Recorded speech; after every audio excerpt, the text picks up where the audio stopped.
computadora. Ahora todos autoricen que se grabe.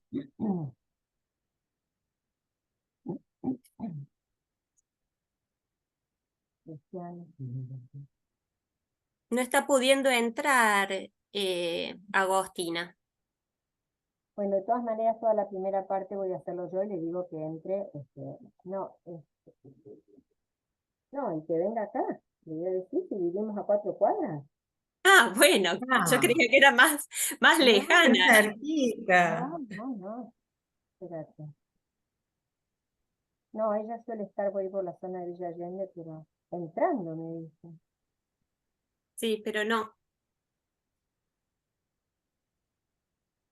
Esperamos En el un caso que ratito. estén, en el caso que después Agostina esté con vos,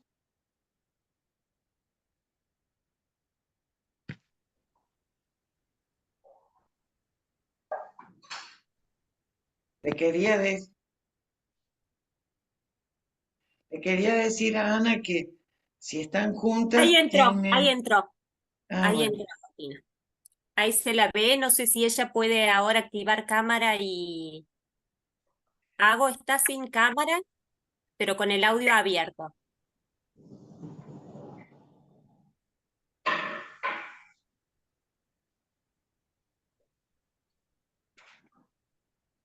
Hola, Rosana. Buenas. Hola, buenos Buen días. día, ¿Cómo andan? buen día. Acá están desde Altagracia junto con la pediatra. Ah, qué bueno. Qué bueno, qué bueno. ¿Eh? Me parece que Hago no puede darle volumen, es algo de la aplicación. No puede conectar el micrófono. Bueno, de todas maneras, toda la primera partecita la voy a empezar Bueno. yo. Y bueno, ella ya sabe que tiene que venir. Bueno, les vamos explicando Cuando a la vos gente que se quieras. va conectando que nosotros alrededor ya de las 10:10 empezamos y vayan dejando los mails. Ahí está también el mail de Apia para que si lo quieren ir mandando para que queden sus contactos agendados. Sí, hay mucha gente que escribió al mail pidiendo inscripción. Ahí está Ahí está. Agostina. Ahora sí se escucha y se ve bien. Con eco Sí. Hago. Está con eco hago. No. Un segundo, a ver. Un segundo. Sentí que había tal estado de descomposición, no vuelta. ¿Me escuchan bien ahí? Sí. Sí. Ahí sí. Perfecto, perdón el inconveniente tecnológico. No hay problema, se solucionó. Se solucionó, sí. Buen día. Y muy a tiempo. Buen día. Hola, Agostina, buen día. Buen día.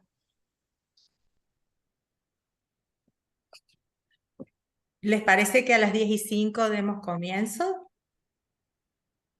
Como ustedes digan, ¿no? Eso ustedes tienen experiencia. Yo no sé ustedes, pero a Ana María yo no la escucho bien. Se la escucha muy A todas las- bajito. Muy Ahí, bajito, sí. ahí, oh, qué problema. Ahí me Es como si, escuchan, es como Ay, si, sí. como si estuvieras tapando algo, Ani. ahí cómo se me escucha. Un poquito mejor. Sí, Puede ser que un poquito bajo, pero no mucho, yo lo escucho bien. y ahí, Sí, Yo mejor, escucho Ana. bien también.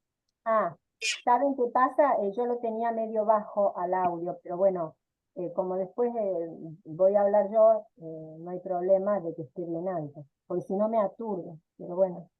Sí, ahí está el máximo, ahí se escucha bien. Sí. Bien. Sí. Perfecto. Si quieren, podemos comenzar. Bueno, Este, ¿quieren que comenzamos con la presentación, Ana María? Así, bueno, como vos digas. bueno, en nombre de la Comisión de Apia, queremos darle la bienvenida a este Ateneo, agradecer la participación de cada uno de ustedes e, informar, bueno, de esto que dijo Soledad, de apagar los micrófonos e inscribir el nombre y el correo de mail en el chat. El Ateneo Clínico Abuso Sexual Infanto-Juvenil, la importancia de las entrevistas familiares diagnóstico-terapéuticas en casos complejos.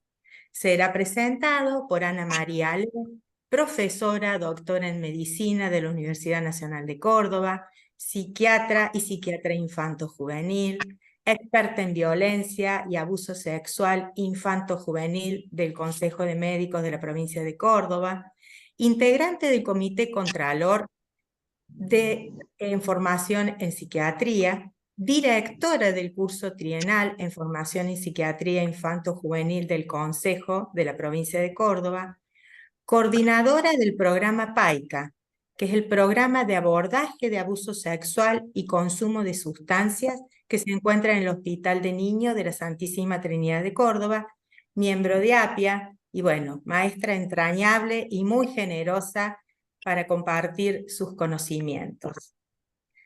También queremos presentar a una querida compañera de APIA, la licenciada Agostina Palacio.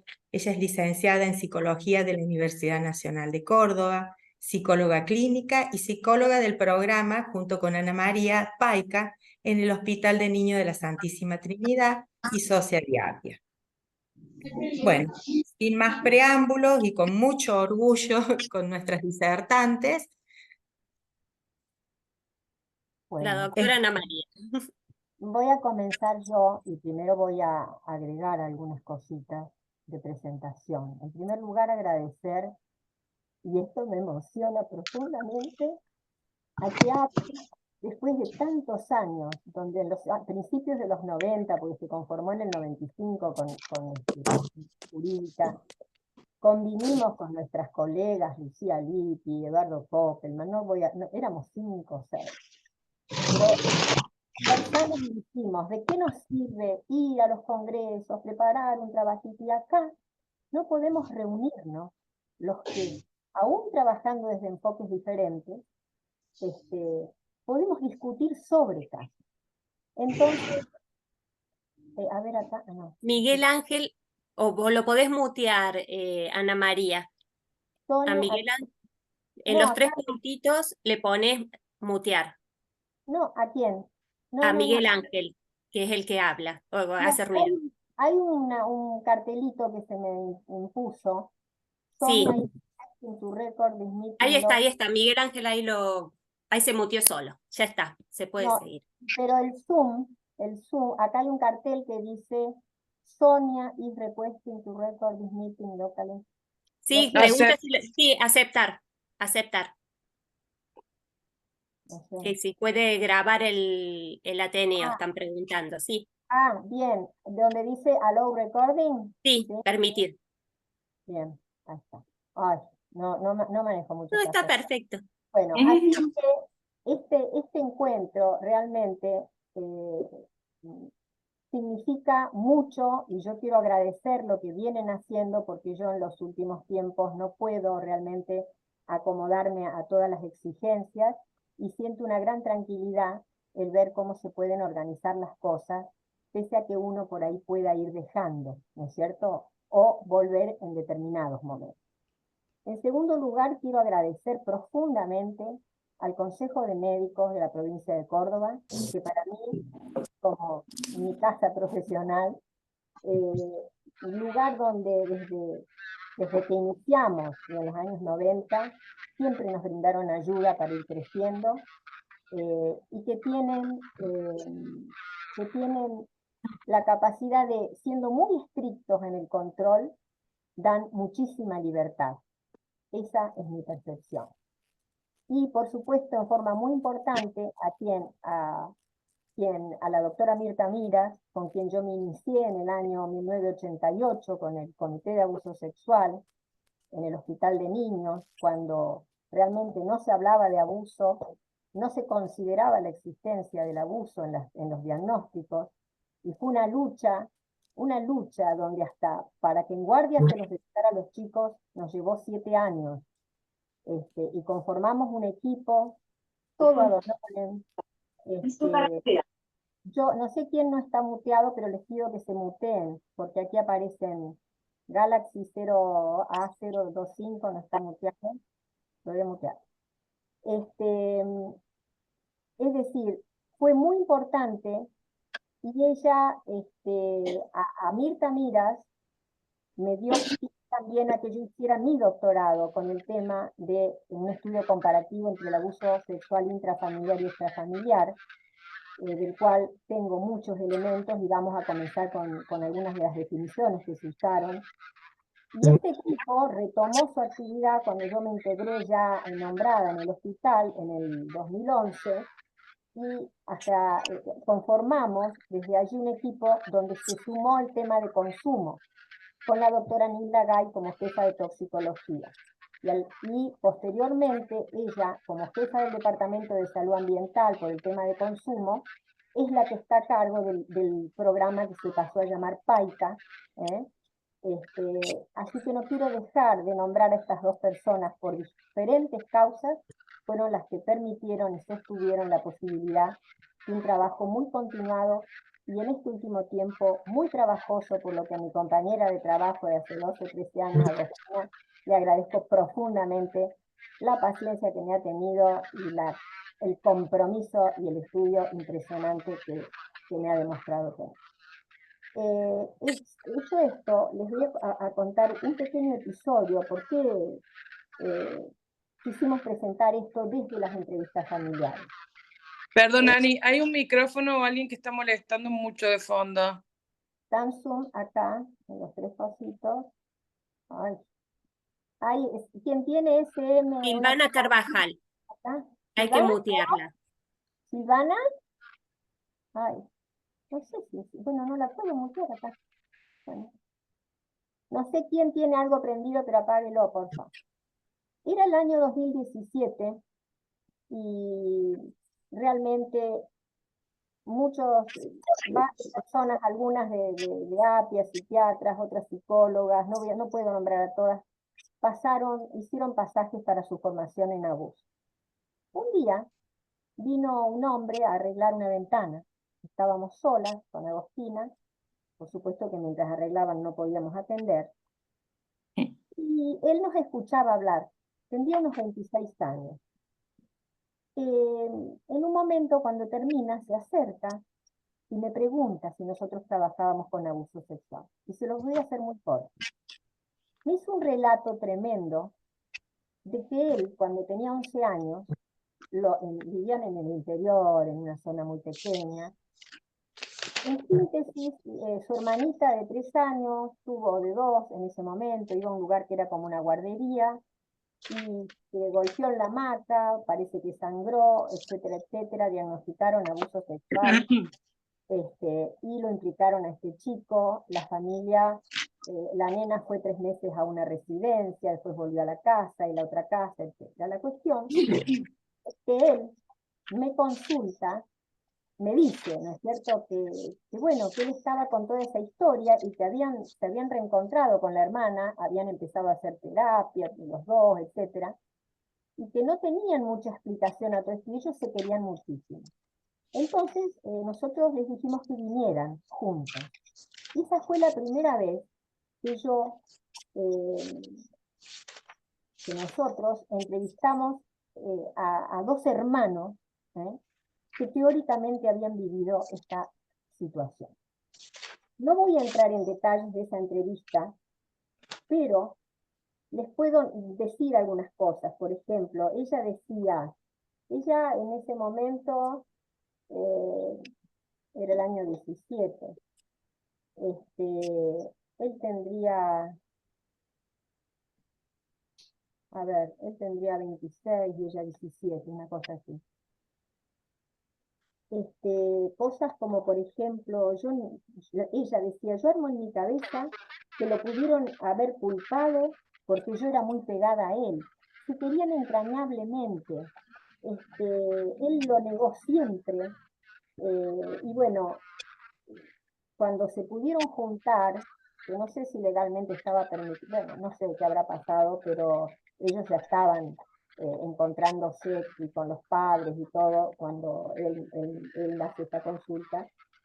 Y lo que ellos me transmitieron, yo se los resumo: bronca por no poder cerrar esta historia. Se sentaron a hablar entre hermanos y no les cerró para nada la historia. Y yo, eran grandes ya, no eran gente para que nosotros atendiéramos en el hospital. Creo que los cité a los padres y todavía tengo las direcciones y en el teléfono, en algún momento los voy a volver a hablar. Pero yo sentí profundamente la tragedia de la familia y la destrucción que había ocurrido en esa familia a partir de un pésimo diagnóstico, a mi criterio, ¿no? No había elementos, ellos inclusive un día en el enojo habían roto los papeles. Entonces, desde allí, yo empecé a tomar las entrevistas familiares con mucha más importancia y seriedad, así como nosotros tenemos el criterio de que, salvo los casos que son de evidente abuso y que directamente pasan primero por denuncia, hay muchos casos, y sobre todo donde hay menores implicados, donde hay que ser muy cuidadoso antes de entrar al terreno de la denuncia. Así que la idea es así. Primero, vamos a hacer una introducción. Hay como 53 personas y yo no las veo aquí a todas, como para mutearlas. Por favor, muteen los audios. Yo ahora voy a compartir, y la idea es esta. Primero, les voy a poner lo que vamos a hacer. Vamos a ver primero una serie de definiciones con las que nos vamos a manejar. Y después tomamos 3 casos. Algunos del ámbito privado y otros que se trabajaron desde el hospital. Uno de los casos es de una historia antigua, pero que actualmente está judicializada y que implica a hermandades, implica una situación de abuso, pero donde nosotros trabajamos con el grupo fundamentalmente de hermanos. Ya lo van a ver.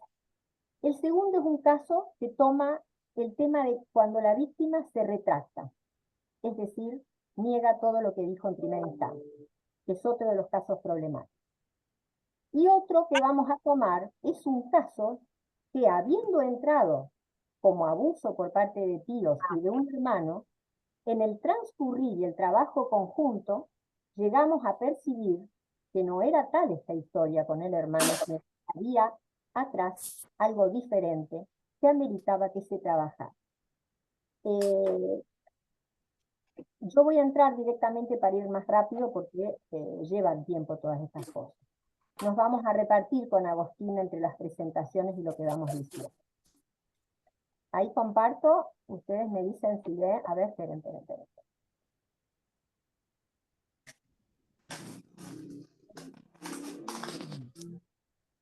Ahí estoy. Cerca, mutear, por favor.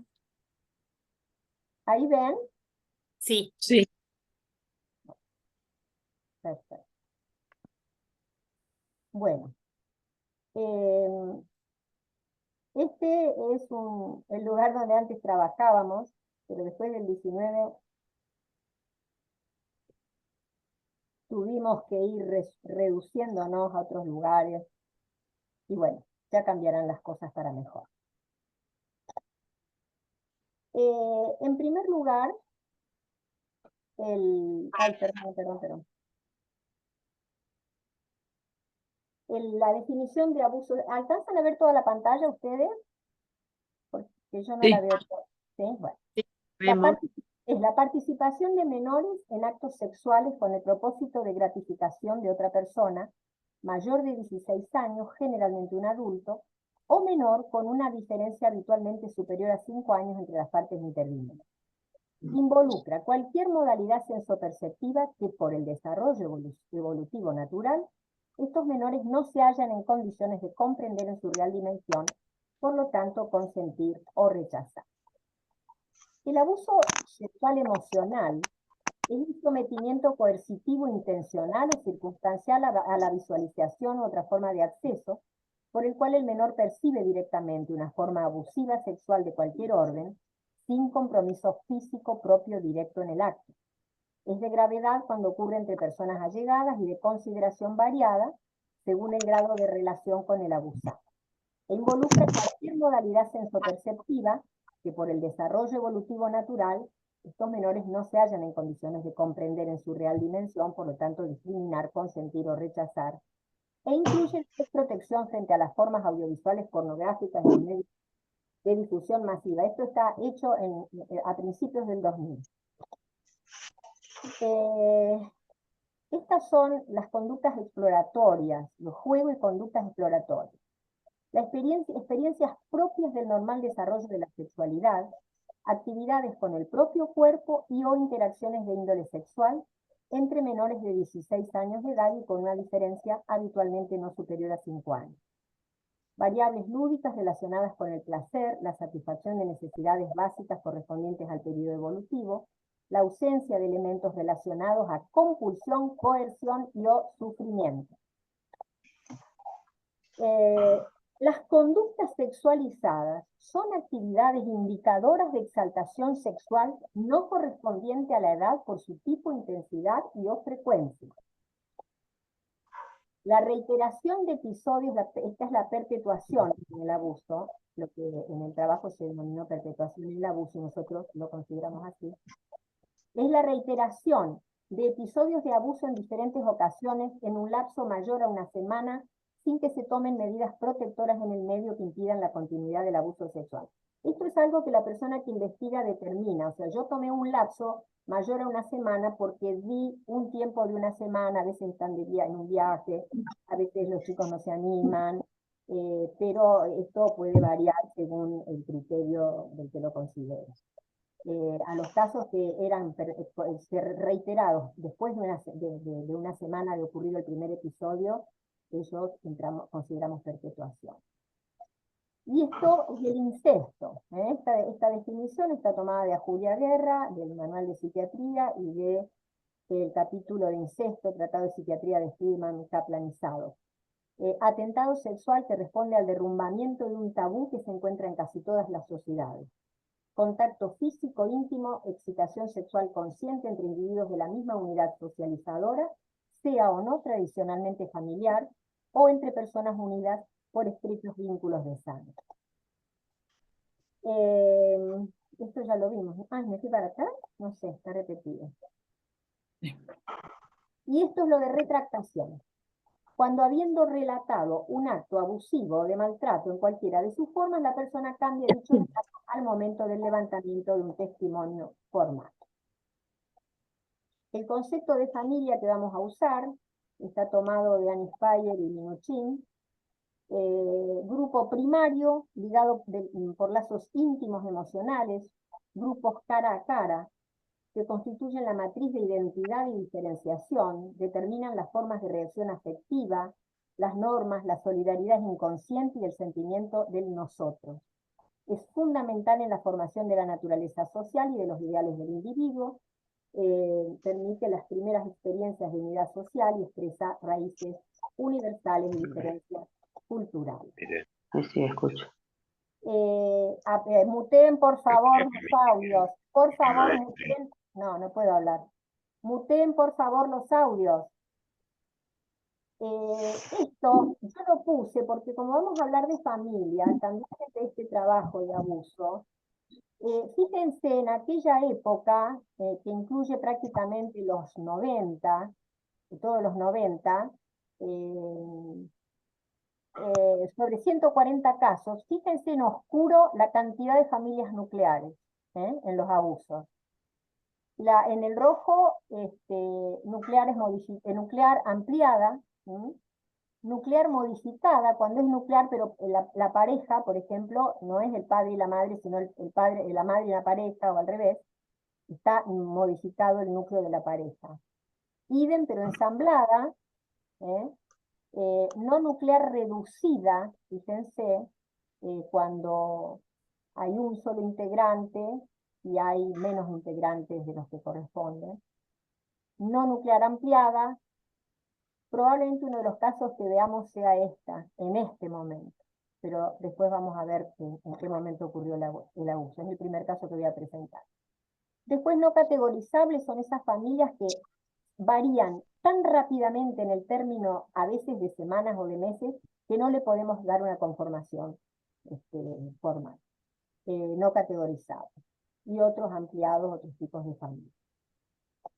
El secreto, ocultamiento, está tomado de Matteo Selvini, de una revista de terapia familiar.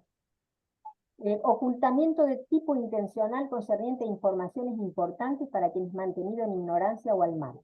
En los menores, cuya edad o problema especial no es posible, la comunicación del hecho se consideró como existencia de ocultamiento,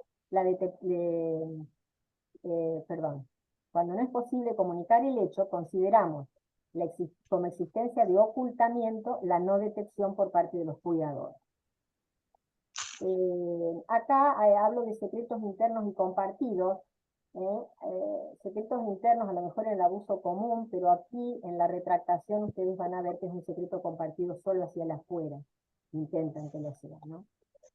Nosotros trabajamos con el enfoque genético dinámico profundo de la doctora Telmarreta, con quien me formé allá en los años 70, y siempre forma parte este núcleo del diagnóstico. Que fíjense que nosotros siempre lo tuvimos como entrevista familiar diagnóstico. Es un modo de tratamiento que se enfoca al individuo dentro de su grupo primario, bueno, traslada la atención del... Acá no me voy a detener, citando a Katia Giacometti, una estudiosa de Roma, también habla de 4 fases en la terapia familiar. En la primera aparecen los nuevos sistemas, se viene después de la guerra, se necesita trabajo social, aparece la teoría de la comunicación, etcétera, tiene que ver los sistemas. Y en la segunda ya se empieza a haber discusión de cómo insertar lo psicoanalítico y hacer una ruptura con toda esta cuestión de tradición, de renovar el lenguaje. Y en el tercero se afirma un paradigma que es sistémico. Y aquí Minuchin lo cito porque en el 69 denuncia la óptica individual y las limitaciones de la orientación y hace un retorno a la teoría y terapia individual dentro de una óptica sistémica. Yo lo cito especialmente a Minuchin porque hace realmente unos aportes muy, muy lindos en clasificación de familias adoctrinadas, ayudadas, y porque además es un argentino, nacido en Entre Ríos, que se recibió de pediatra acá en la Universidad Nacional de Córdoba y se desarrolló en Estados Unidos, su tiempo. En el cuarto periodo, donde hay todo es en los años 60, una importancia en la revisión de los distintos modelos, aquí Annie Fayer, que era prácticamente la colega par de Telmarreta y la que dirigió siempre el departamento de psicoterapia del Centro de Estudios de todo el tema psicológico, psiquiátrico, infantil, Annie desarrolla un enfoque dinámico elaborativo interaccional que yo conozco allá en los años 70 y que ella supervisó cuando yo trabajé en el Chaco durante varios años. O sea, básicamente hay quienes tienen mayor énfasis en la estructura y sistema y otros en el individuo en interacción, y por supuesto que desde el punto de vista psicoanalítico hay muchísima gente que trabaja ahora en este tema y que yo respeto profundamente, y cada uno seguramente tenemos todos puntos en común. Este es el primer caso que yo voy a mostrar, que te voy a presentar yo. Fíjense. En amarillo está la madre, este es el genograma, está envuelto toda la gente que convive. La madre tuvo una primer pareja con 3 hijos, 2 varones y una chica, una segunda pareja con una chica, y con la tercer pareja tiene una hija, con todas se casó. Y pasaron a convivir, después que le muere la madre, ellos hacen la pareja y pasan a convivir con el tiempo, y en rojo están las personas cuestionadas, por lo menos el hombre en este momento. Yo aquí voy a dejar de compartir y voy a volver porque quiero verles las caras para conversar de esto. caso, lo vamos a llamar a la nena, es una nena de 6 años, que se llama, a ver si lo tengo, bueno, que la vamos a llamar C. ¿Mm? C. La madre se acerca para solicitar, con motivo de exigir diversas presentaciones judiciales en distintos ámbitos, por una situación de violencia de larga data, fundamentalmente violencia física. A partir del trabajo individual con fines diagnósticos, se realizó una entrevista familiar, pero con el grupo de los hermanos mayores, donde no cité ni a la madre ni a la niña chiquita. Esta sesión, por la importancia de lo surgido, motivó que yo entrevistara a esos otros 2 chicos del matrimonio del hombre. En el motivo de consulta, la madre consulta para evaluar psíquicamente a su hija por la situación judicial existente, le preocupa qué ha percibido o vivido C de las múltiples situaciones disfuncionales ocurridas en la familia, desde que nació hasta los 5 años en que el padre se fue de la casa. Observa en su hija un pudor exagerado, es aniñada, dificultades en el lenguaje, dependiente en algunas cosas, piensa que es sobreprotegida por todos en el grupo familiar. Hizo un tiempo tratamiento fonoaudiológico y psicoterapia y dejó. Yo no voy a entrar en los indicadores porque a ella se le hicieron todos los estudios, entonces les voy a mostrar el árbol del HTP. Pero en un momento de la entrevista, había 2 situaciones principales. Una, la preocupación de que el padre había pedido conexión con la hija. Eso se solucionó, creo que antes del informe. Y la otra, que los hijos de este hombre que vivían con la mujer, después el padre que viven con la mujer, querían ser adoptados. A la única madre no querían usar el apellido del padre. Querían realmente ser adoptados por esta mujer. En la primera entrevista con la nena, en un momento, yo le pregunto por el papá. ¿Y tu papá? Y expresa, ay, no me acuerdo el nombre, espera un poquito. Fulano, me dice el nombre. Aunque ya se separaron porque él era malo, te cuento qué hacía. Le pegaba a mamá y a A y B. A es el varón, B es la chica, que es unos 2 años más. Y les pegaba de chiquito. Le pregunto si se acuerda de él. No responde, yo creo que sí se acuerda. Le pregunto si vio algo. Responde inmediatamente, no por suerte. Se detecta en la entrevista mecanismos de evitación y dificultad para conectarse con los sentimientos, emociones negativas, enojo, agresión, tristeza, y se siente protegida por los hermanos. Me salteó toda la producción, el detalle de lo encontrado, y digo, esto es parte del informe, que yo me estoy salteando. No se puede descartar que haya vivenciado / percibido situaciones de violencia en el hogar. Considera a su familia como refugio y defensa de amenazas externas relacionadas con el padre violento. Y se considera una niña estructurando rasgos neuróticos de ansiedad e inhibición en una personalidad con algunas expresiones de inmadurez afectiva, reactiva a situaciones de vida de larga data, en observación y evolución del aprendizaje. Y se indica psicoterapia individual, orientación al grupo y tratamiento fonoaudiológico. Yo en un momento, cuando tenía que hacer el informe, sentí que tenía que conocer al resto de la familia. Pero no quería, como sabía que habían ocurrido cosas muy bravas con los otros hermanos, con los hermanos y los hijos del padre, decidí trabajar solo con el subsistema, según diría Minuchin, de el grupo de hermanos, pero sin incluir a la niña chiquita. Concurren todos los hermanos mayores, todos estudiantes, algunos recibidos de muy buen nivel. Se les explica el motivo de la entrevista conjunta. Se les explica que yo necesito hacer un informe en relación a cómo se sienten ellos, cómo son, qué piensan de todo lo que han vivido, etc. Y que realmente yo necesitaba conocerlos y saber qué pensaban ellos para poder ser más justos. Se detecta una estructura familiar muy organizada en la que se perciben todos como familia y hermanos.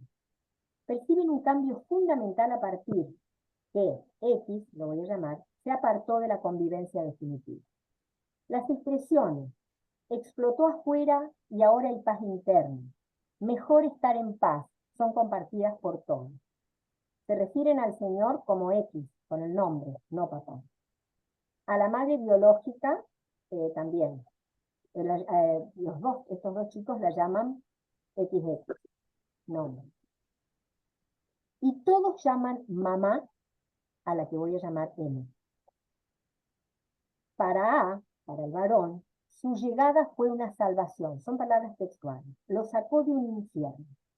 Coinciden todos en que se nuclearon y cubrieron textual del daño de él o alguna persona enviada por él. Y todo lo que ocurrió, no voy a entrar en los relatos porque incluyen, son morbosos, incluyen cosas de orden sexual, de estos padres biológicos con estos dos chicos, visualizaciones de escenas sexuales, llevarlos a la cama, en fin, y con cosas de mayor avance de tocamiento en la niña, y con una profunda descalificación y maltrato físico y emocional, sobre todo al varón de partida. Todos en el grupo reconocen en la entrevista que sobreprotegen a C y la observan insegura y dependiente. Aceptan que debe superar sus temores y desarrollar seguridad para defenderse. Hablan sobre las prácticas de orden sexual que mantuvieron los hermanos a partir de los 5 y 7 años. Habían tenido conductas sexualizadas entre ellos dos. En la entrevista, ellos lo cuentan, entonces yo les explico el por qué, que esto era producto de las situaciones abusivas de ellos, porque esto no había sido explicado. Les cuento que la chica había hecho terapia desde los 8 hasta hace unos 2 años que empezó con otra terapeuta con la que está muy bien, y nunca le preguntó nada de la posibilidad de abuso sexual. O sea, estas también son cosas que son muy graves. Todos reconocen entonces que se les aclara, y también a la que habían sido sometidos por conductas exhibicionistas, así como tocamientos, con apariencia de cuidado y limpieza.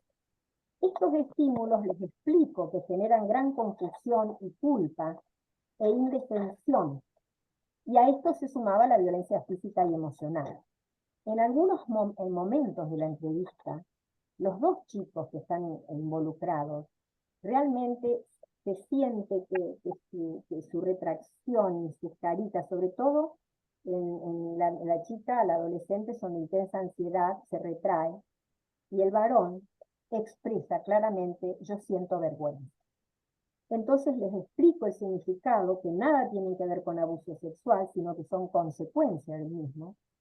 Y se explican, porque los habían encontrado con la hermanita más chica, que tenían en ese momento 5, 7 y 9 años, y eso se explica, pero inmediatamente los encontraron y los separaron, y bueno, eso se explica como conductas sexuales exploratorias que en ellos, bueno, estaba como reactivada por toda esta otra situación.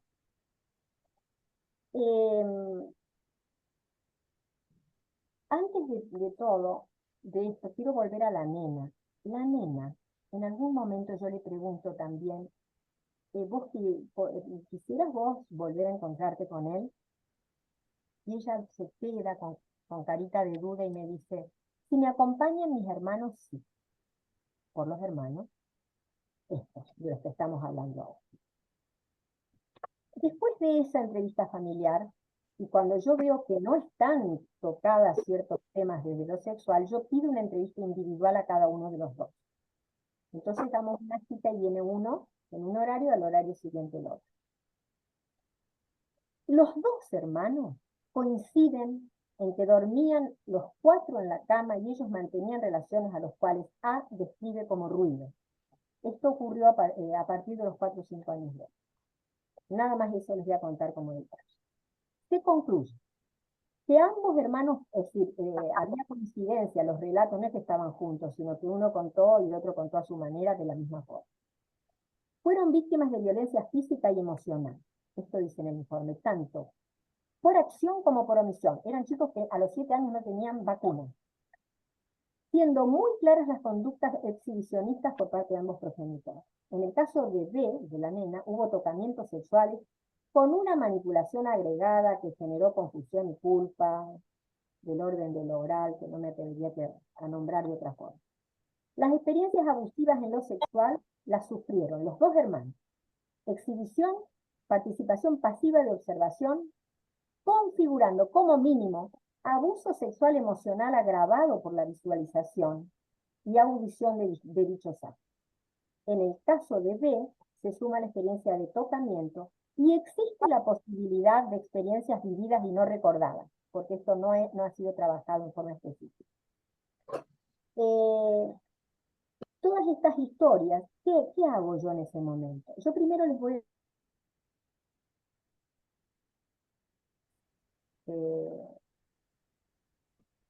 aquí. ¿Lo están viendo? Sí. Bien. Este era el grupo, ¿no es cierto?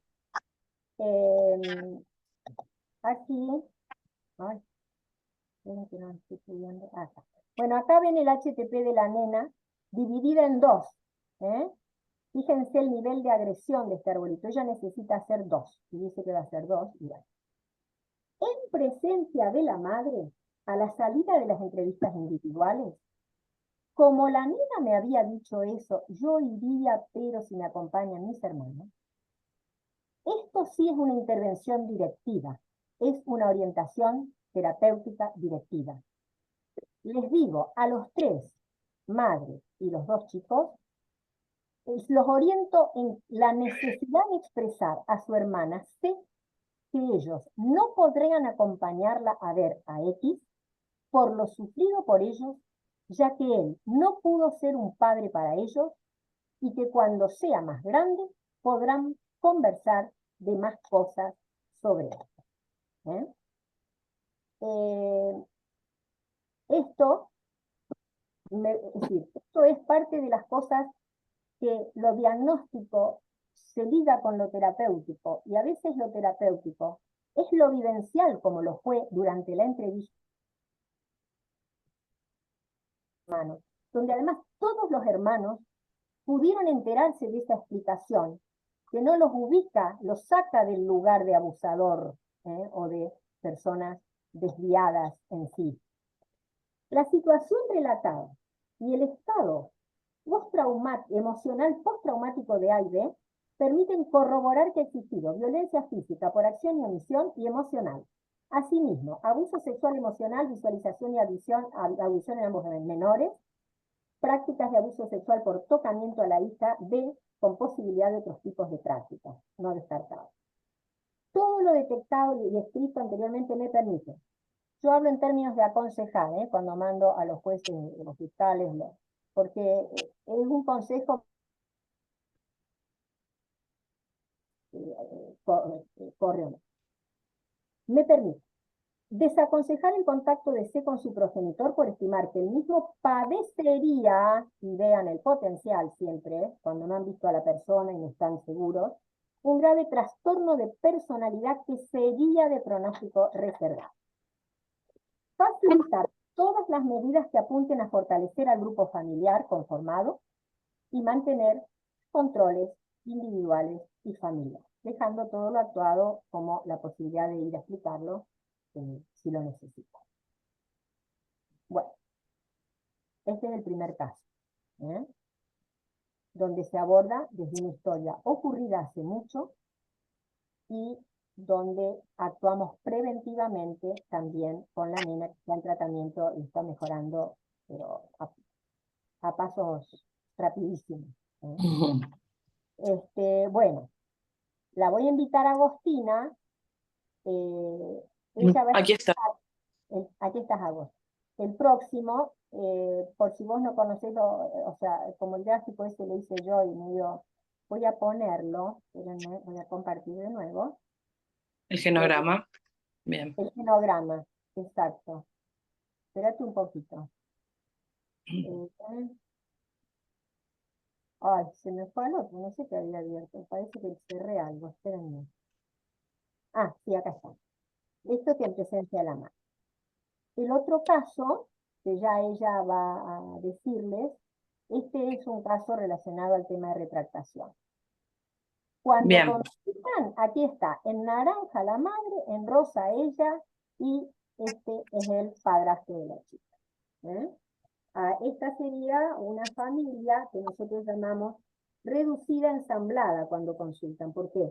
Él ya no está, pero las cosas ocurrieron cuando era nuclear modificada, porque es otro el padre, ensamblada porque hay hijos de las tres parejas, de tres parejas. Nada más, digamos, hago. bien. Bueno, espero que hasta acá esté todo claro. Cualquier cosa después dejamos un momento para las preguntas. En este caso, le llamamos caso de Rosa, consulta una paciente, acude a la consulta de 13 años con una denuncia hecha en el Polo de la Mujer previa a esta consulta, vamos a decir en febrero.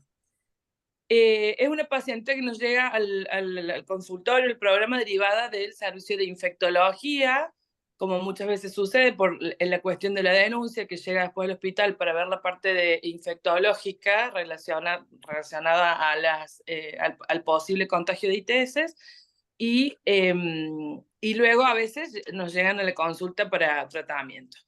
Entonces viene derivada de este servicio por una sospecha de abuso sexual. Como algo adelantó la doctora, este es un caso de retractación, la definición ya la hemos conversado más arriba. Esta niña, esta paciente, viene acompañada de la consulta no de su mamá ni de su papá, sino de una líder de la iglesia, a donde ella concurre de manera, digamos, frecuente, diaria. Lo cual para nosotros también plantea un inconveniente, porque nosotros, al no tener legalmente, no tener la potestad, la tutoría de estos chicos, no se los podría atender. Entonces ya, digamos, comenzando, era un caso complejo para nosotras. ¿Qué hacer frente a esta situación?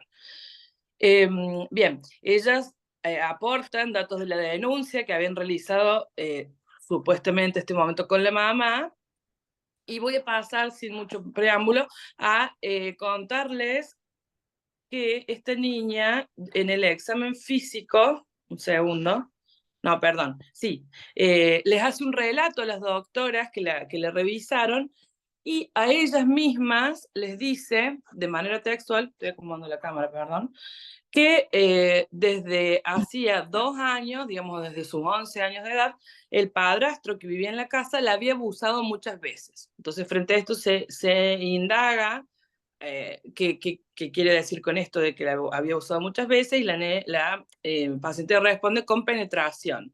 Siempre, 2 veces por semana, cuando mi mamá lleva a mi hermano a las sesiones de rehabilitación, el padrastro me llevaba al dormitorio, abusaba de mí, y da otros detalles que dan cuenta de un relato bastante consistente y detallado, por lo tanto creíble. Refiere que en febrero mismo, a mitad de mes, con una fecha exacta, digamos detallada, se anima ella a contarle no a la familia, sino a algunas amigas de la iglesia, de este grupo al que iba, que la ayudan a contarle a la mamá, y luego la mamá decide hacer la denuncia en el Polo. Y ella les cuenta a los doctores que al papá lo metieron preso, el padrastro, perdón, lo meten preso ese mismo día. De nuevo, este caso ya va presentando como más detalles que no son por ahí los más usuales. Entonces, bueno, al llegar al hospital, en ese momento contábamos con un equipo para realizar examen físico. En febrero, habiendo pasado unos 10 días, se le realiza el examen genital, ya sí en presencia de su progenitora y no de esta líder de la iglesia, porque, como les decía al comienzo, no es una persona que esté legalmente reconocida como cuidadora o como responsable de la paciente. Me voy a detener en el examen físico porque es un examen que a nosotros nos dio mucho elemento, y ya ahora van a entender por qué, pero sobre todo para pararnos desde la idea de que había habido actividad sexual y que estas cosas, digamos, son innegables. Cuando hay un examen físico de estas características, tenemos que pensar en actividad sexual. Si bien acá yo soy psicóloga y no soy doctora, y muchos no entendemos de estas cosas, pero bueno, se los voy a leer tal cual está en la historia clínica. Al examen genital se encuentran los labios mayores y menores sin particularidades, una apertura himeneal mayor de 1 centímetro, se visualizan las paredes vaginales y una escotadura en hora 6 que llega hasta la base, con restos carunculares y meniales en toda la circunferencia, sin secreciones, perinés sin lesiones, la región ano-rectal sin fisuras, secreciones ni cambios cutáneos, y el tono de la esfínter anal externo conservado. ¿Esto qué quiere decir? Que era una pacientita que en ese momento, sus 13 años, había tenido actividad sexual. Bueno, y ahí uno va empezando a pensar con un mayor grado de complejidad el motivo de consulta que trae el paciente, o en este caso la líder de la iglesia, pudiendo, digamos, contrastarlo con el dato que para nosotros es muy importante de cómo está a nivel físico, genital. Bien, se empieza a trabajar ya con el examen y habiendo hecho una admisión, como en todos los casos, en este caso con la mamá, que es quien le lleva las consultas, y lo que es un dato importante en este caso es que entre la denuncia y, digamos, la admisión y la concurrencia pasan 4 meses. Hay un gap de 4 meses en donde ella, digamos, a ella no se la ve. Entonces, ahí es como uno a veces piensa, son tiempos de oro y oportunidades de intervención que se pierden por factores que son ajenos al equipo, pero entorpecen un poco por ahí el trabajo bien hecho, y también dan cuenta en este caso de que hay algo que no se está queriendo por ahí enfrentar, puede ser a nivel familiar o de la misma paciente o la madre, bueno, eso siempre uno lo va investigando. Entonces, bueno, esto, el motivo de la consulta planteado en la entrevista de admisión con la mamá es abuso sexual por parte del padrastro, que configuraría un abuso sexual incestuoso, como definió la doctora al comienzo, perpetuado, otra de las definiciones del comienzo, a lo largo de 2 años. La madre, al preguntarle, refiere que no... ¿Cómo? Perdón. La madre refiere que no detecta sintomatología que le llame la atención en su hija, que es una de las preguntas primeras y claves de la historia clínica, aunque a partir de los 11 años, que sería cuando ella expresa que habría comenzado este abuso, la sentía, como decía, excitada, y a veces la encontraba en el hogar y demás, tocándose los genitales bastante seguido, que serían como conductas a veces masturbatorias, a veces exploratorias, según la edad. Estamos hablando acá de una paciente de 13 años ya, no tan chiquita. Bien, ¿se escucha bien por ahí, hasta ahí? Sí. Bien. Sí, sí. Ok, Sí, perfecto. Bueno, bien, continúo. Bueno, nosotros durante el proceso diagnóstico trabajamos sobre los antecedentes patológicos individuales, familiares, si existen antecedentes de abuso en la mamá, en alguna historia familiar y demás. En este caso, no hay datos, digamos, relevantes para comentar aquí, pero cuando se empieza a trabajar con la paciente, durante la primera entrevista, al inicio, se le pregunta el motivo de consulta para tener el dato de la madre y de la paciente, más la denuncia, más el examen y todos estos datos que yo les venía comentando, y expresa ella de manera llamativamente fría, disociada, desafectivizada, como nos gusta decir a los psicólogos, las psicólogas, dice, yo vine acá porque en el polo de la mujer he hablado lo que realmente no me pasó. En cámara Gesell yo dije la verdad, dije que mi padrastro me había violado y eso no fue así, él nunca me tocó. Dice, yo tuve un novio en 6º grado y tuve relaciones y no me atreví a decirle a mis líderes, refiriéndose a la gente de la iglesia, que me llevaron. Ellos me sacaron por un pasillo de la iglesia, me hicieron cambiar la ropa, me sacaron encapuchada, me oraron y dijeron que yo tenía algo muy pesado y que no sabía decir esto por vergüenza. Yo estaba muy enojada con mi papá porque él me cuidaba un montón, era muy de controlar, pero no me había dejado ir a una pijamada. La anterior relación fue con este chico, su exnovio, que fue el otro día y no lo vi más. Estuvimos juntos 1 mes y medio. Después de decir esto, la paciente Rosa expresa que quiere que su padrastro, quien había sido anunciado, salga de la cárcel y poder estar más cerca de su papá biológico. Este es un relato que si uno lo escucha sin saber el contexto del examen físico y teniendo la denuncia en mano y demás elementos que parecen totalmente obvios y que deberíamos tener en nuestras manos al tomar un paciente, en general no los tenemos. Entonces, dentro de la poca suerte de esta situación, contamos con muchos elementos para realizar un buen diagnóstico. Hago una acotación en estos casos de difícil tratamiento y de difícil, de difícil abordaje. Estos elementos externos, como acabo de decir, nos ayudan a situarnos en un lugar de mayor, digamos, completud en cuanto a la información para poder diagnosticar. No sé si soy clara, pero si nosotros nos quedáramos con lo que dice este paciente ya grande en su entrevista, pensaríamos, bueno, no, mintió, no pasó nada, cubrió lo del noviecito porque el padre no le dejó ir a una pijamada, cuestiones que nosotros ya en nuestra edad adulta y como terapeuta nos pueden parecer insignificantes, pero que a estas edades se ve muchísimo. Bien, ella dice, de lo actuado se detecta nosotros vemos, analizamos que se detecta buena capacidad de manejar con criterio de realidad, tiene indicadores de impulsividad, conflictos en relación a su hogar, de los test proyectivos gráficos del HTP en particular, surgen algunas dificultades con la identificación con la mujer, con la identificación femenina, surgen sentimientos de soledad, necesidad de ayuda.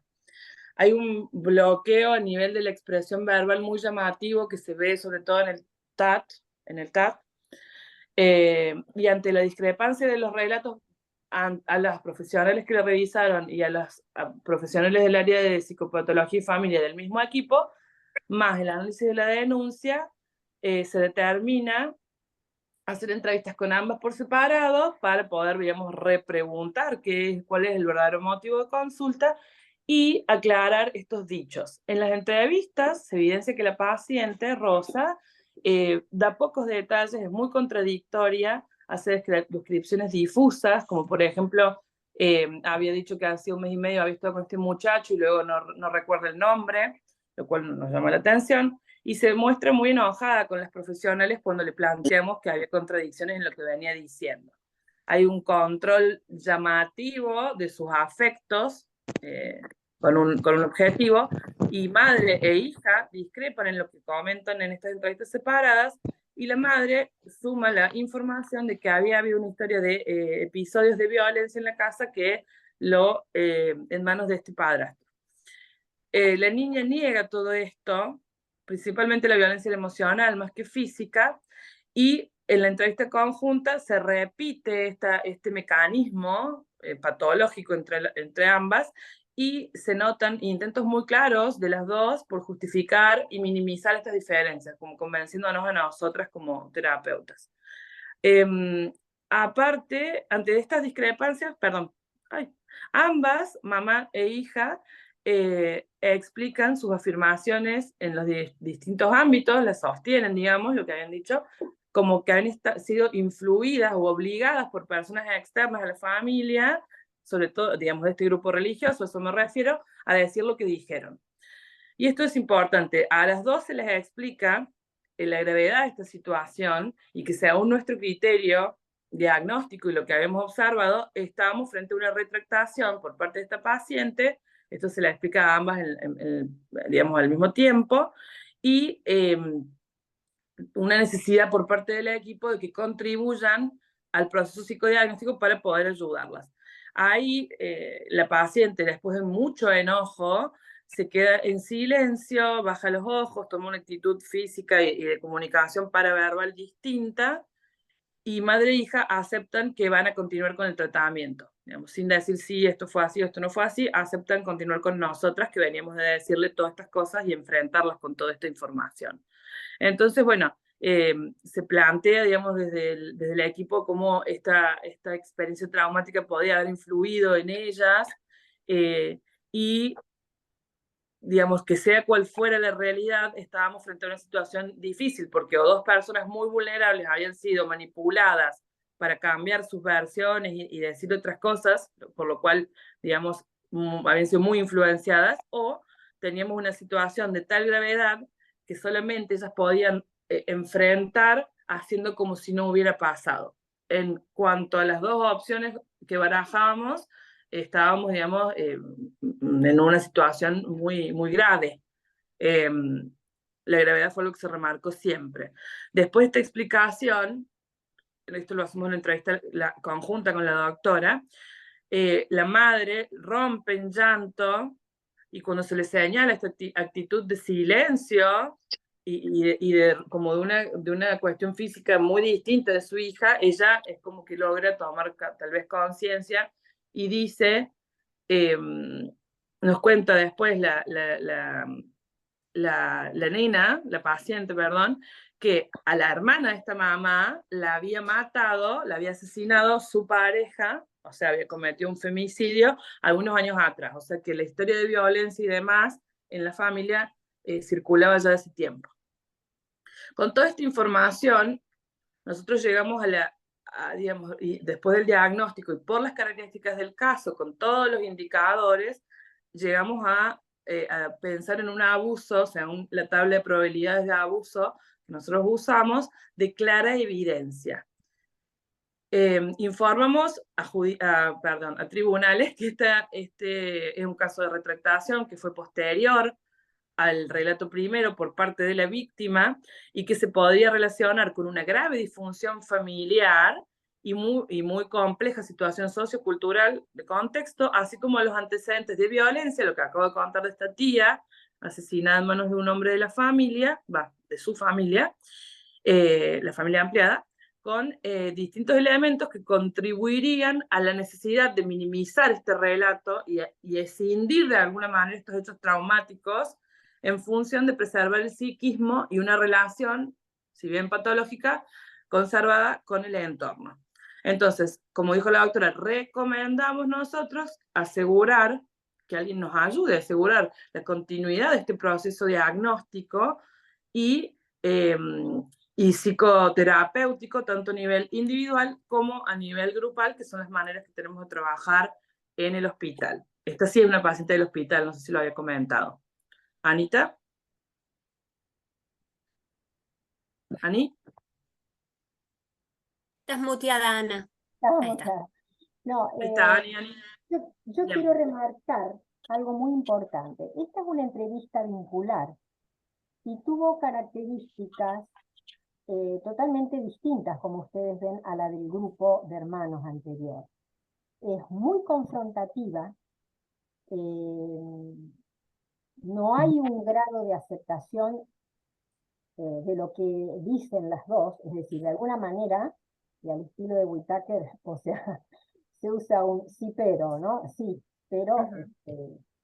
entonces, quiero remarcar que la forma que se encontró en esa entrevista de lograr el seguir, porque ellas, acuérdense que habían abandonado 4 meses, fue plantear que cualquiera fuera la verdad, o ellas eran muy vulnerables y podían, como dice acá, ser influidas en tan corto tiempo, había una situación de tal gravedad que solo pueden enfrentar actuando como si no hubiera ocurrido. Y esa es una interpretación directa a nivel de interacción y relacional y profunda intrapsíquica. Entonces, además, esta cosa silenciosa y cabizbaja en un momento de la hija hace que la madre se largue a llorar. Y lo otro, el femicidio, Agos, por ahí queda un poco confuso en el escrito, pero Lena lo relata en las entrevistas, en una entrevista grupal. Bien, perdón, sí. Era así.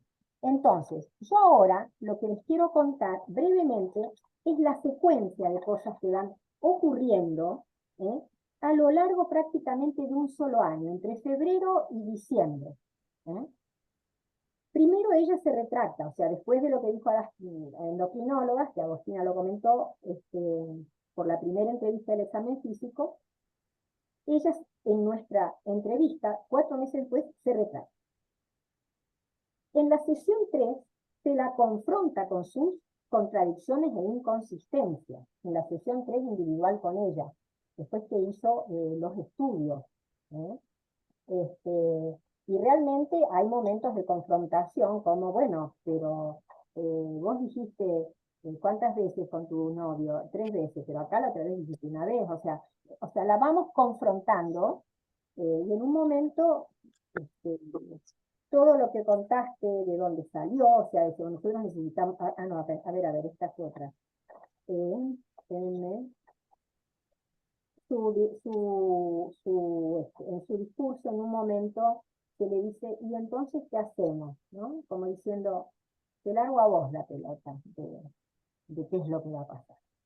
Lo que nosotros hacemos después, ahí viene, en esa entrevista individual la habíamos digamos, estimulado, transmitiéndole que ella no nos decía cosas consistentes. Después viene la de la madre. En ese momento, se la deriva al consultorio de adolescencia por cuidados en las relaciones sexuales, porque ella, bueno, decía que tenía novio, que como había toda esta cosa de actividad.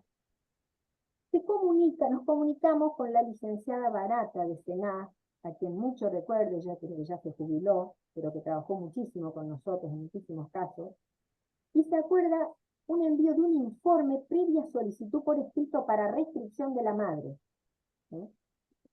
Y en el mes de noviembre la abuela concurre, porque ellas están yendo también a la par al grupo de orientación terapéutica para padres o responsables, y la nena, a la par que se hacían estas entrevistas individuales y con la madre, individuales con la madre, iba al grupo de chicos de la edad. En noviembre, en la sesión 6, ya se hacen muy espaciadas cuando van al grupo continuamente, ya la chica vivía con la abuela y la madre tenía una restricción. Ustedes saben que, bueno, después vamos a hablar de restricción. Y ella dice, mi mamá la denuncié, dijo, y ella dijo que me entendía y me pidió perdón. Terapeuta, ¿cómo te sentiste? Y yo estoy aliviada. Me siento feliz. Se la nota aliviada. Perdón, ¿por qué? Como para promover que ella hablara. Por lo que me hizo de violencia. ¿Y qué otra cosa? Y por lo que ella me obligaba a decir. Ella reconoce que mintió. ¿Sí? Se determinó la restricción a la madre, ella refiere estar mejor desde que está con la abuela. En el grupo terapéutico, cuando ella empezó, bueno, son grupos que trabajan en forma continua y cuando van ingresando chicos, se van incorporando.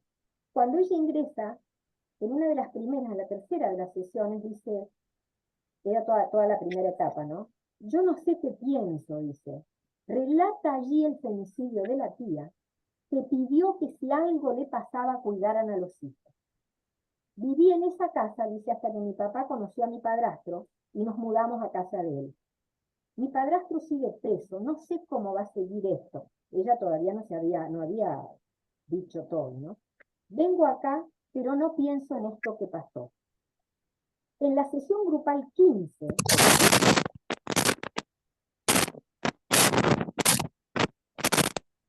alguien que está haciendo ruido.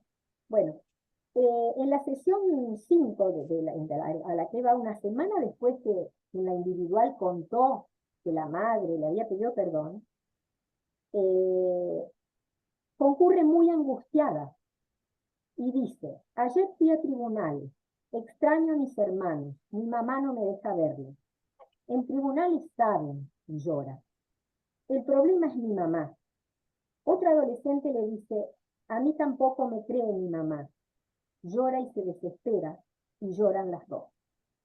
En la siguiente sesión está mejor, hubo un festejo familiar, y en la sesión 7, grupal, cuenta que ayer se cumplieron 3 meses de restricción, que la mamá está yendo a la psicóloga, yo con mi abuela paterna, nombra a sus 3 hermanos, los vio en una fiesta familiar y su hermano de 15 lloró y se culpaba por no creerle lo vivido. Continúa la sesión con el tema de la aceptación de ser uno mismo, por uno y por los otros. Y luego se toca lo difícil de convivir con dos ideas disociadas, la esencial. Yo aquí paro porque nosotros mostramos en esta, para nosotros, el tema vincular de ella y la hija tuvo ciertas características especiales de cierta coacción. Yo diría que son entrevistas que se apartan un poco de lo diagnóstico, pero en el fondo apuntan a lo terapéutico y además a que cuando la madre no funciona desde lo protector, bueno, no está cumpliendo el rol de madre, ¿no? Aquí pararía con esta. ¿Están muy cansados? Sí, porque nos falta el otro. Agosto.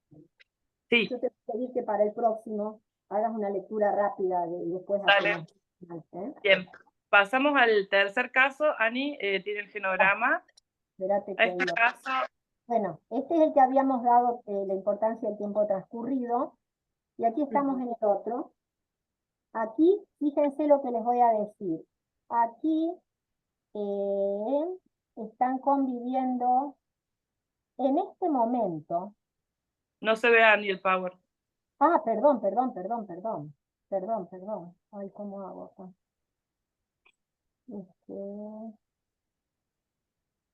Espérense que... Esperen.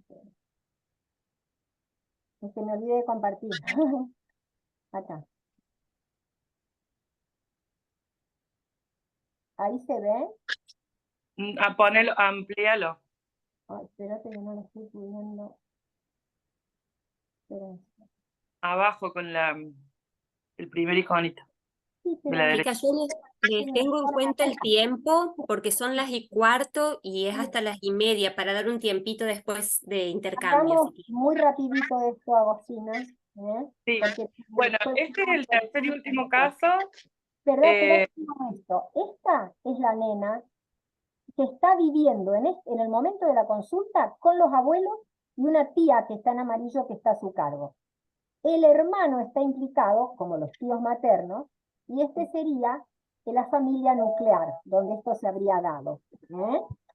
Así que ahí seguimos. Dale, Agos. Bien. En este caso tomamos dos pacientes hermanos, una mujer de 13 y un varón de 15 años que consultan en agosto. El examen ginecológico, vamos a llamarlos Morena y Juan, de Morena arroja una hipertonía himeneal mayor de 1 centímetro de diámetro con escotadura que llega en base en hora 3 y 6, sin lesiones ni secreciones. Entonces, iniciamos la asistencia con fines diagnósticos y terapéuticos, como en los casos anteriores, con entrevistas individuales y a Morena se la invita y se la atiende también en el grupo de psicoterapia para adolescentes. Se trabaja con la abuela paterna y con la tía inicialmente en el grupo de orientación terapéutica para los adultos y responsables, y luego se incorporan el padre y la madre en forma alternada con la abuela, y después se mantienen algunas entrevistas directamente sola con la abuela. Se llega a un diagnóstico de reacción postraumática en un adolescente con una estructuración neurótica, con rasgos de intensa ansiedad y depresión, y una marcada impulsividad, tendencia a la actuación, que nos lleva a, bueno, resulta también de lesiones autodeliberadas en el cuerpo, cortes en los antebrazos, y un intento de suicidio medicamentoso que se trató en el hospital. Con esta paciente Morena, recuerden, de 13 años, también se hicieron entrevistas individuales, luego entrevistas vinculares, y estuvo con un esquema psicofarmacológico desde casi el comienzo de su atención. Luego de la etapa de diagnóstico y de todas las entrevistas individuales, más el inicio de la asistencia al grupo de terapia del adolescente, más al grupo de orientación terapéutica de los adultos, como se los expliqué. Se inicia la medicación al mes y luego de 2 meses o 1 mes y medio, nosotros nos comunicamos con la licenciada Turri, que es psicoterapeuta, está al tanto de este Ateneo, porque estaba ella tratando al hermano de Morena, Juan, en el área, en un área especial de la CENAF. En el área... Agostina, porfa, resumí un poco esto sin comentarios porque no vamos a tener tiempo y yo voy a hacer la ilación.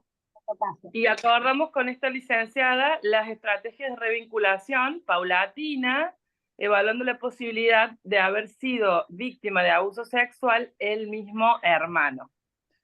Perdón, Agostina, para un poquitito.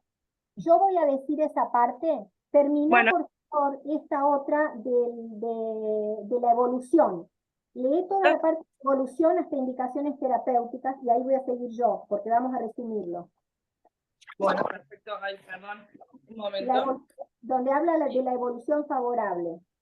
Bien, bueno, entonces, de estas entrevistas que les dije recién, individuales y vinculares, observamos una evolución favorable, pudiendo abordar de una manera muy directa y clara las situaciones que habían vivido ambos hermanos, que no tuvieron una connotación abusiva por parte del hermano, sino que fueron resultado de conductas sexualizadas reactivas a una experiencia de abuso previa de la niña, que resulta en estas actuaciones entre ellos dos, altamente traumáticas para el hermano y confusas para ambos.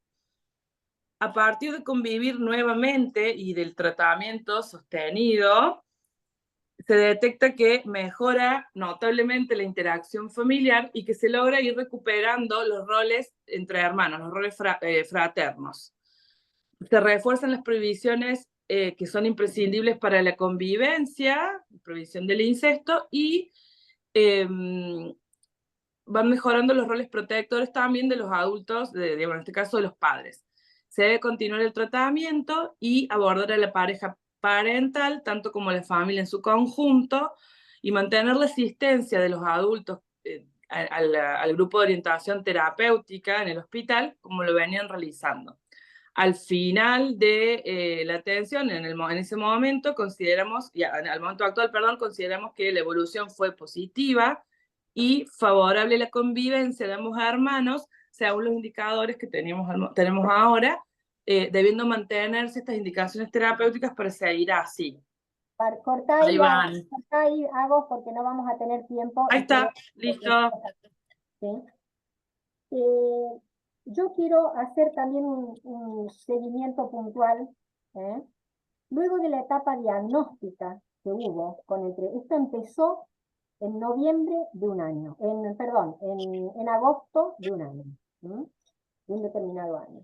Luego de la etapa diagnóstica y el inicio de los grupos terapéuticos y de orientación, y de inicio de medicación, porque era una chica muy impulsiva y realmente tenía conductas de mucha desinhibición. Ahí nos comunicamos, logramos conectar a la licenciada Turri, quien me autorizó a nombrarla y con la cual conversamos ayer y estuvimos recordando un poquitito toda la historia, que era la psicoterapeuta del hermano en el área de CENAF penal juvenil, lo que se llama adolescentes menores en conflicto con la ley. Allí nosotros fuimos acordando una revinculación paulatina, evaluando hasta la posibilidad de que él hubiera sido la víctima de la hermana. Ustedes saben que cuando hay restricción, uno no puede llamar a la persona que tiene restringido el acceso. Es decir, existiendo restricción no podíamos trabajar con los hermanos. Entonces, en la sesión, en una de las sesiones, en la quinta, surge el tema del enojo. Ella llora y reconoce conductas desinhibidas de él hacia el hermano.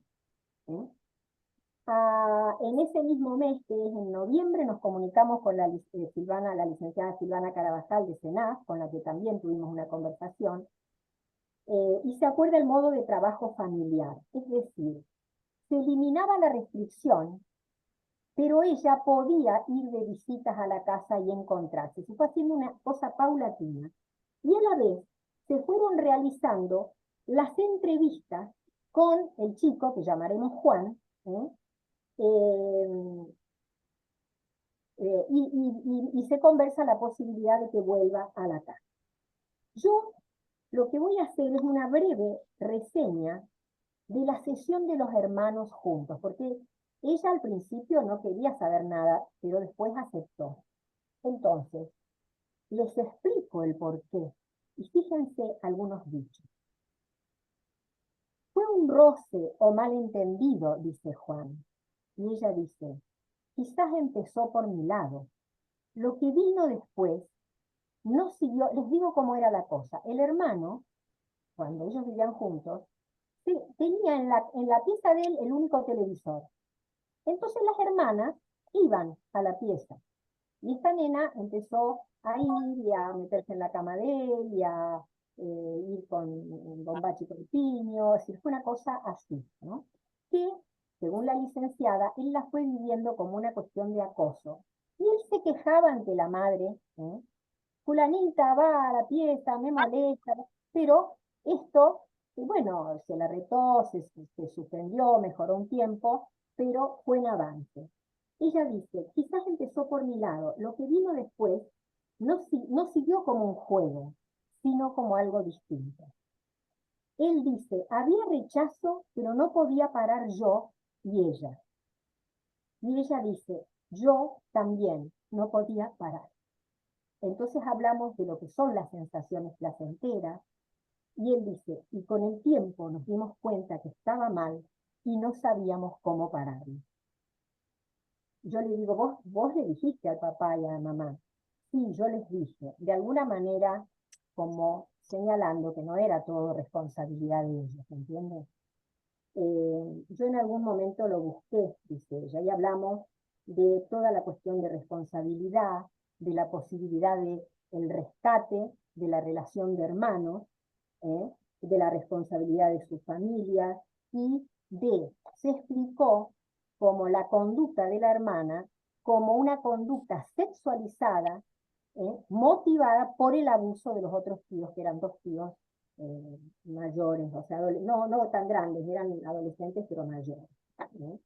Entonces, fue muy importante esto. Después se decide que el chico puede volver a vivir, y el papá, porque no se consideró abuso.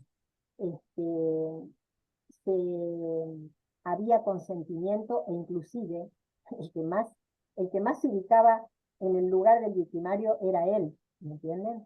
El papá a veces asustado, me dice venían a los grupos, hacíamos entrevistas con ellos, vinieron los abuelos, o sea, realmente se trabajó con todo. Y el papá un día dice, me pidieron ir a bailar, y yo la verdad, doctora, fui en el auto, y los esperé, y los seguí, y los espié de cómo se comportaban, y la verdad es que estuvo todo bien. Yo, con motivo de este encuentro, me comuniqué con el papá, porque tenía el teléfono por X causa, y me comuniqué, y conversamos un poquito, y sobre el tema de la relación con los hermanos me dijo que estaba todo muy bien, pero que ella tenía problemas de conducta. Ella está con 18 años, y yo quiero hacer mucho hincapié en esto. Una cosa es llegar a la conclusión de que existió abuso. Otra cosa es el diagnóstico que nosotros hacemos desde lo psicopatológico y familiar. El abuso sexual no es un diagnóstico, es una conclusión.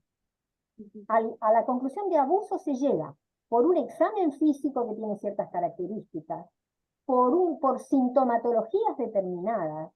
Tener una enuresis no es un indicador específico de abuso, señores. Hay que ser muy cuidadoso con lo que se está haciendo. Entonces, hay que tener condiciones sociales, antecedentes, elementos de historia clínica, o sea, hay toda una conjunción de indicadores que tienen que ser muy específicos para llegar a la categoría de abuso, de certeza de abuso, que son pocos los de certeza, tienen lesiones determinadas del embarazo, pero en general, entre abuso probable, el grado 3 y el 4 son los de abuso. El 1 se descarta y el abuso posible que invade todos los tribunales de familia más ahora. A ver si había alguna cosa más. Ana María, Bien. estamos ya a las Estamos. 16 Ya, y termino para que con- hagan, aunque sea 5 minutitos de intercambio, porque ha Dale, sido dale. muy Bien. rico Dale. y Esperen valioso, que así que si hay solo- alguien que quiere solo preguntar, Solo esto. Por esto es que ahora esta chica está mal, no por el abuso de la historia con el hermano y los abusos. Esto tiene otras connotaciones. Y solo son fotos. Esta es la época en que trabajábamos con el grupo. Aquí está el grupo No, no trabajando. está el power, Ani. Ay, perdón. Estoy con la mía.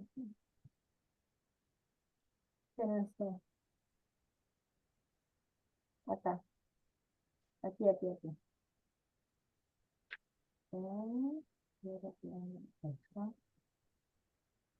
Estamos. Este es el grupo, no es exactamente, es probable que hayan estado estos chicos ahí, pero es cuando trabajamos, estos grupos padres, esto es a donde nos llevó la pandemia, juguetes traídos por los chicos en este lugar. Fíjense, y esto es a donde ahora estamos tratando de recomponer en lugares mínimos, porque la verdad es que nos han hecho, ha ocurrido mucha destrucción, no solamente. Y quiero hacer hincapié en el cuidado del equipo de trabajo, sobre todo en estos temas que son altamente estresantes, y la importancia de que tengan grupos de reflexión y cuidado. Nosotros lo tuvimos allá en el viejo hospital con la licenciada Garabelli, 8 años, y acá en este hospital con la licenciada Nélida Córdoba, a quienes les agradezco profundamente durante algunos años. Y allí es que quede esperando siempre el poder sentarse a hablar sobre las cosas que nos impactan. Listo. bien. Muchísimas gracias a doctora Ana y Agostina por el extenso recorrido que han hecho desde las definiciones, las contextualizaciones, la presentación de casos y esta última reflexión que hacen de la importancia del tiempo para escuchar, reflexionar, crear hipótesis en los casos y animarse sobre todo a tener hipótesis aún antagónicas, pero que están velando por el cuidado de los pacientes y de las familias que están involucradas, porque el abuso no solamente afecta la singularidad del niño o del menor involucrado, sino es todo un sistema familiar. Y me pareció muy valioso la dinámica que hicieron y la ambición que pusieron a los cambios que van teniendo las familias en este tiempo donde se van reconfigurando constantemente y también crean situaciones que pueden poner en vulneración y el cuidado hacia la fragilidad de los miembros. Entonces, eso rescato como valiosísimo de la mirada y el trabajo. Quiero dejar abierto el espacio por si alguien quiere preguntar, aprovechando los invitados de lujo.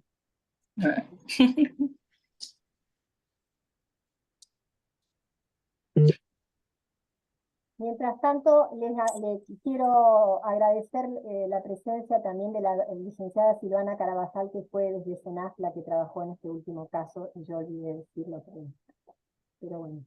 Y además aclarar que estos grupos de reflexión los está ofreciendo la Asociación de APIA para toda persona que tenga interés, sea socia o no socia, con algunas características a lo mejor agregadas, pero es un espacio que hemos considerado imprescindible, como es imprescindible en el curso de formación de psiquiatría a los 3 años. Acá hay una pregunta en el chat para Ana María, para Agostina, que dice, ¿qué pasa cuando esto ocurre en el ámbito escolar? Probablemente que sea, bueno, dentro de otro contexto de vínculos que no sea el familiar, ¿no? Sí, no, en el ámbito escolar ya estamos con una problemática muy grave, que yo creo que es producto de la sobreestimulación a la que estamos siendo sometidos todos, tanto en el área de lo sexual como en el área de la agresividad, con muy pocos elementos en los equipos docentes para ocuparse de todo, y con una implementación de la educación sexual que yo creo que debe ser revisada, que la considero imprescindible, pero que considero que debe ser revisada, donde no están incorporados los padres, las familias en general,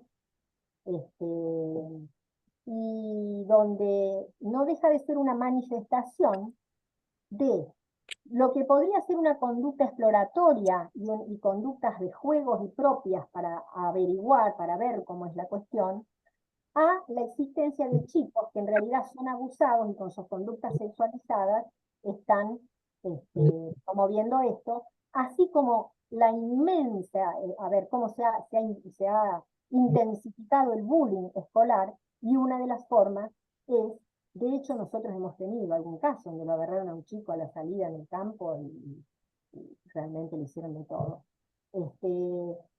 Entonces, bueno, tiene que haber una política de salud que asegure lugares de asistencia. Acá acaba de ocurrir un episodio, y no voy a dar nombres ni nada, pero acaba de ocurrir. A veces nosotros tenemos lo que se llaman urgencias familiares. Yo las describí allá en el viejo hospital. Bueno, tengo a toda la familia del primito acá y a toda la familia acá, ¿y qué hacemos? Son urgencias familiares, que a veces pasan por juegos y exploraciones, pero se desesperan y uno encuentra que no han hecho, bueno, que no han podido hablar del tema y que no han hecho revisaciones, etc. Entonces, ¿qué pasa? ¿Ahora qué hacen? Ah, señora, no la reviso hasta que no tenga denuncia. Tamaña barrabasada. Es realmente, a mi criterio, ya una cuestión de mala praxis no revisar a un paciente que ha sufrido un probable abuso sexual y mandarlo a hacer denuncia. Es fundamental que exista un examen físico, porque no hubiéramos podido trabajar con seguridad si no hubiéramos tenido en esta chica un examen físico que nos hablara de restos carunculares. Sabíamos que había habido actividad sexual. Entonces, esto fue uno de los elementos. Entonces, creo que tiene que haber una política que apunte a lugares de asistencia en equipos, porque vos no te acordás, Lucía, pero el último lo derivaste vos, creo. Y la asistencia del intento medicamentoso lo hizo en tu hospital. Pero como el caso era un caso de abuso con todas las características, fue al equipo. Yo quería decirte una cosa, Ani, porque acá ellos preguntan los pasos cuando se dan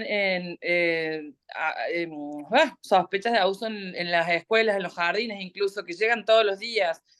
Yo pienso que lo primero es consultar y asesorarse, sea con nosotras, sea con, digamos, mismo en el gabinete y demás, antes de ir a hacer la denuncia.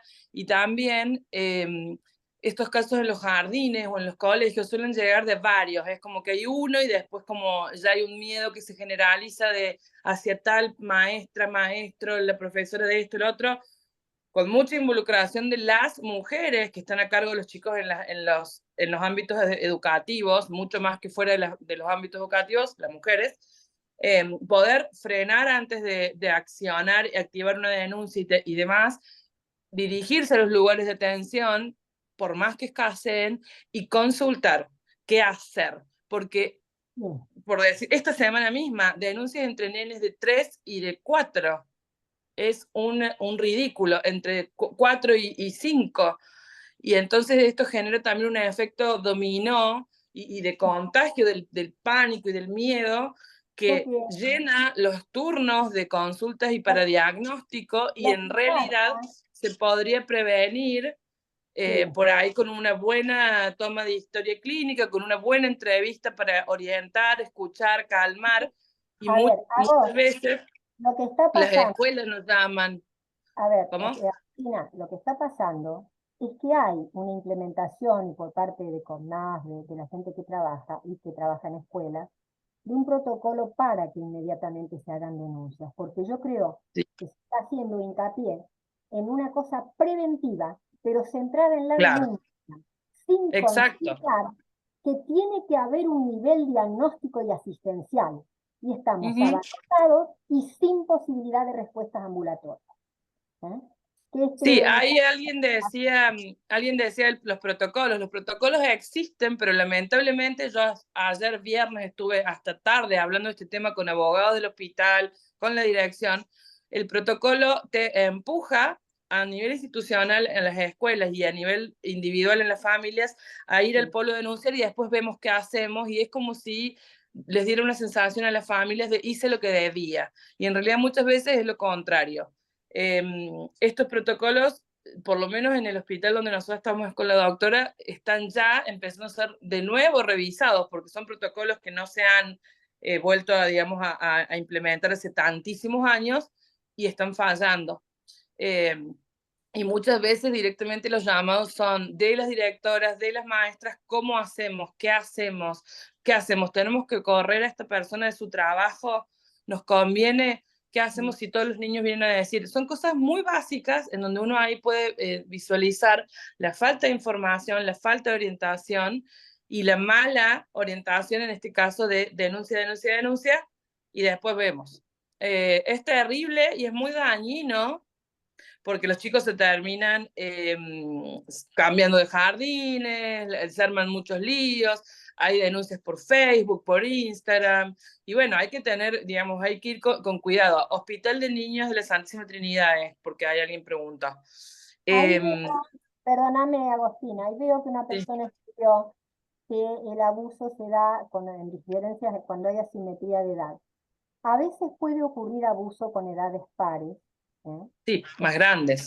De bullying en chicos de 13, chicos de 12, porque tiene que haber una cuestión de consentimiento, aunque sea algo que está prohibido, pero jugamos, probamos, vemos cómo está. Pero si hay esa sensación y vivencia de algo coercitivo y que se siente como una intrusión y un daño, puede ser que haya edades parecidas. No es generalmente lo que ocurre, yo lo asocio más a situaciones de bullying, no sé. Había otra pregunta que era el abuso en situación de discapacidad, si necesita sí o sí el examen físico. Sí. No hay ningún caso de abuso que se deba diagnosticar abordar. Porque los chicos, o sea, vos podés tener una práctica de felatio tranquilamente, tener el ¿cómo se llama? El HPV, y resulta que ni te diste cuenta porque el chico no contó.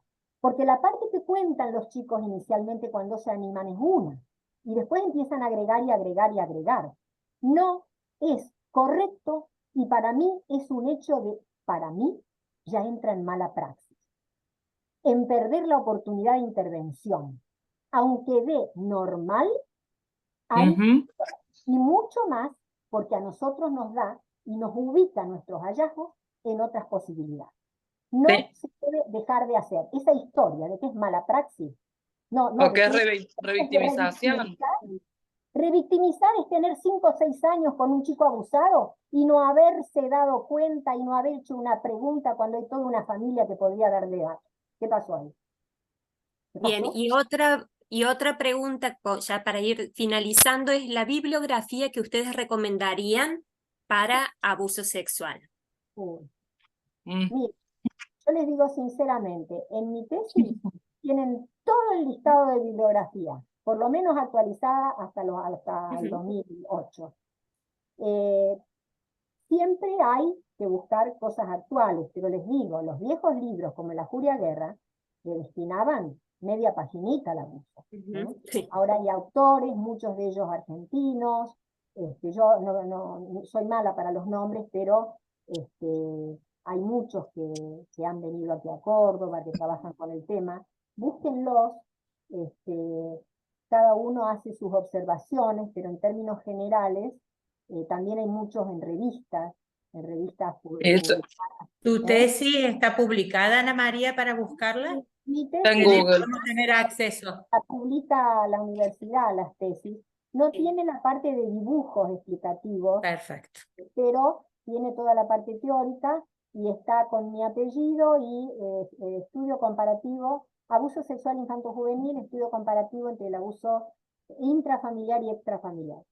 Y allí en la bibliografía van a tener muchos muy buenos libros y artículos, que realmente hay cosas que se vienen estudiando hace mucho, pero acá en el país cuando nosotros comenzamos, prácticamente hablé con el doctor Garrote antes de empezarlo, Garrote, que tenían en la casa cuna, empezaban recién, con la doctora Añez en el San Martín no había prácticamente nada, o sea, en el Gutiérrez había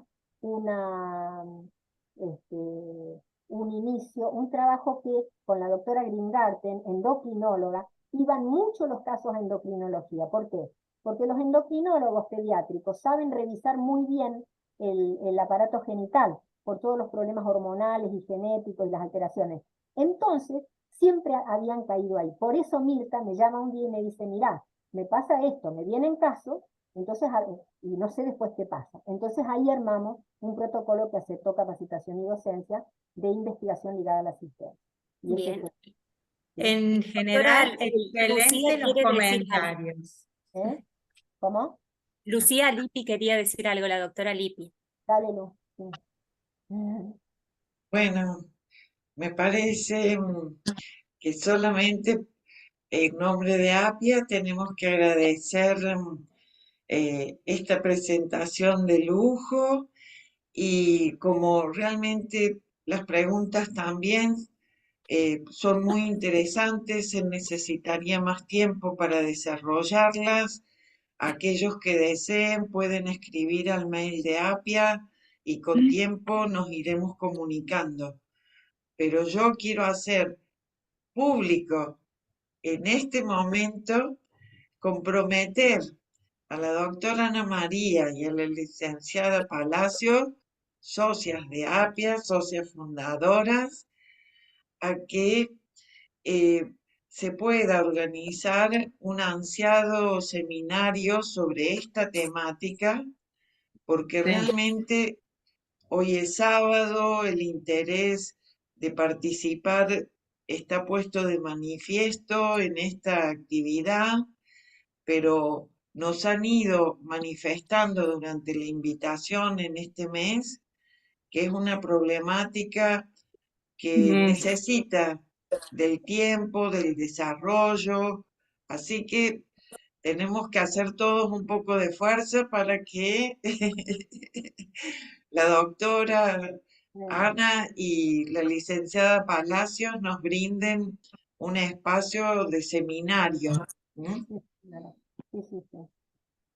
Yo quiero decir a modo de cierre como una reflexión desde lo profesional y todo lo que he aprendido de Ana María en estos años.